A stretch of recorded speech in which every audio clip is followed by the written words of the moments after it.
కళ్యాణ్ గారి మీద మీ అభిప్రాయం ఏంటి? పవన్ కళ్యాణ్ అంటే అసలు పవన్ కళ్యాణ్ అంటే ఇప్పుడు నేను నాగార్జున ఫ్యాన్స్. ఓకే. యాక్చువల్గా ఏంటంటే చిరంజీవికి నాగార్జునకి పడదాం. ఓకే.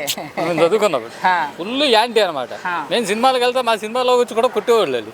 మేమంతా క్లాసు వాళ్ళు ఫుల్ మాసు. ఏంట్రా సినిమా బాగుంది అంటున్నారంటే మీ ఓడిది ఫ్లాప్ కదా అనేవాడు.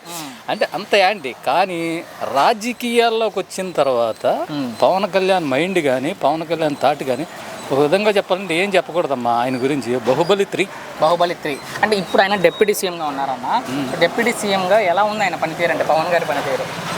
డిప్యూటీ సీఎం అన్నా సీఎం లేకపోయినా గెలిచినా ఓడిపోయినా ఆయన ఎలక్షన్కి వచ్చినప్పుడే డబ్బులు ఇచ్చాడు.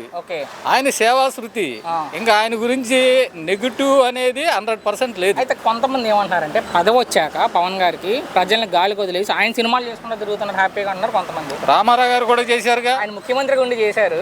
అవును. ఈయనకి అంటే డిప్యూటీ సీఎం కన్నా ముఖ్యమంత్రి ఎక్కువ కదా, అంత ప్రెజర్ ఉండి కూడా ఆయన సినిమాలు చేశాడుగా. ఓకే. మాట్లాడే వాళ్ళకి ఏం చెబుతారంటున్నా? ఏం మాట్లాడే సమాధానం ఇంకా ముఖ్యమంత్రి కూడా ఆయన చేశారు కాబట్టి డిప్యూటీ సీఎం కూడా చేయొచ్చు అనుకుంటారు మీరు? ఇప్పుడు ఇప్పుడు ఆయన డ్యూటీ ఆయన చేసుకున్నాడు, సేవ కూడా చేస్తున్నాడు. ఇప్పుడు ఎమ్మెల్యేలు ఎంపీలు మినిస్టర్లు వాళ్ళ వ్యాపారాలు ఉంటాయి. ఆ వ్యాపారాలు మానేసి రోడ్డు అమ్మ తిరుగుతారా ఏంటి? రారుగా. అసలు వాళ్ళ అపాయింట్మెంట్లే దొరకట్లేదు. ఎలక్షన్లకేమో వాళ్ళ ఉద్యోగాలకు సూపర్వైజర్లకు అప్పి చెప్పేసి వెళ్ళిపోయి ఏంటి ఆ ఎలక్షన్ వరకు వస్తారు. ఇప్పుడేది అంటే కరెక్టే అంటే ఇప్పుడు వెళ్ళి ఆఫీస్కి వెళ్ళి ఏదో చెప్తే ఇంకో చెయ్యండి అంటారు, ఏదో చేస్తారు. ఆ వ్యాపారాలు వదులుకోరు.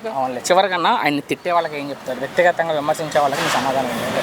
వ్యక్తిగతంగా విమర్శించే వాళ్ళకి వాళ్ళ కర్మ వాళ్ళది. ఇంకా అంటే ఇప్పుడు ఎలా ఉంటుందంటే ఇప్పుడు మన ప్రభాస్ సూపర్ హిట్ సినిమా అయిపోద్ది, తిట్టేవాడు తిడతాడు అంతేలే. వాడికి ఏం చెప్తా? ఇప్పుడు 100 మందిలో 90 మంది కరెక్ట్, 10 మందికి 90 మంది ఎందుకు సమాధానం చెప్పాలి? నువ్వు తిడితే నోరు నొప్పు. పైన అందరికీ శాసించే భగవంతుడు ఉన్నారు.